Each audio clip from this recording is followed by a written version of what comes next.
আসসালামু আলাইকুম প্রিয় দর্শক, আজকে আপনাদের জন্য নিয়ে আসলাম খুবই মজার এবং খুবই সহজ সুজির প্যানকেক রেসিপি। হাফ কাপ সুজি এবং একটি ডিম দিয়ে এই প্যানকেকটি তৈরি করা যায়। খেতে খুবই মজার হয় আর তৈরি করাও কিন্তু খুবই সহজ।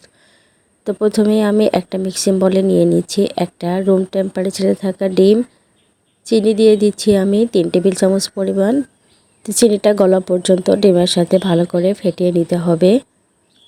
তো ফেটিয়ে নেওয়া হয়ে গেলে এখানে দিয়ে দিচ্ছি 1 কাপ পরিমাণ ফেটানো টক দই, 1 চিমটি পরিমাণ লবণ, 1 চা চামচ পরিমাণ ভ্যানিলা এসেন্স আর 1 কাপ পরিমাণ দিয়ে দিচ্ছি সুজি, 1 চা চামচ দিয়ে দিচ্ছি বেকিং পাউডার। তো সমস্ত উপকরণ ভালো করে মিশিয়ে নিচ্ছি। আর এই ব্যাটারটা কিন্তু খুব বেশি ঘন হবে না, প্রথমে একটু হালকা পাতলা রাখতে হবে। যখন আমরা রেস্টে রেখে দেব তখন দেখবেন সুজিটা কিন্তু একটু পানি টেনে নেবে। তো 15 মিনিটের রেস্টে রাখার পরে দেখতে পাচ্ছেন সুজিটা কিন্তু অনেকটা পানি টেনে নিয়েছে, একটু আঠালো হয়েছে আর এরকম আঠালোই হতে হবে। আর এখানে আমি একটা পাইপিং ব্যাগ নিয়েছি, সেই পাইপিং ব্যাগে সুজির ব্যাটারটা নিয়ে নিচ্ছি। তো সুজির ব্যাটারটা নেওয়ার পরে এখানে একটা প্যানে হালকা পরিমাণ তেল নিয়েছি আর পাইপিং ব্যাগের মুখটাও কিন্তু একটু ছিদ্র করে নিয়েছি। নিয়ে এভাবে ঘুরিয়ে ঘুরিয়ে ছোট ছোট করে তৈরি করে নিতে হবে। আপনারা চাইলে কিন্তু এরপরেও তৈরি করে নিতে পারেন।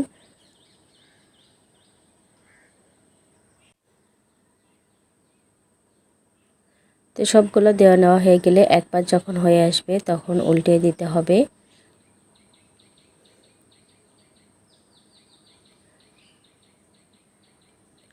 আর সমস্ত প্যানকেকগুলো এভাবে উল্টে পাল্টে ভেজে নিব।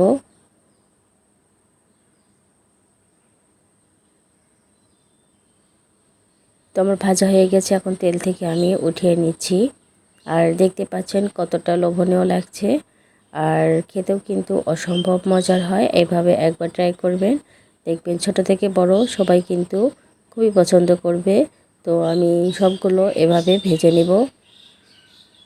আর ভেজে নিতেও কিন্তু খুব বেশি একটা সময় লাগে না, খুবই অল্প সময়ে এই প্যানকেকটি তৈরি করে নেওয়া যায়। তো আপনারা চাইলে কিন্তু বিকেলে চায়ের সাথেও এই প্যানকেকটি খেতে পারেন। সবগুলো ভেজে নেওয়া হয়ে গেছে।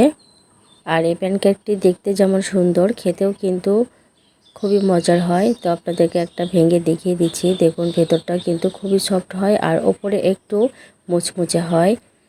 তো ভিডিওটি ভালো লাগলে লাইক কমেন্ট শেয়ার করবেন। আজকের মতো বিদায় নিচ্ছি।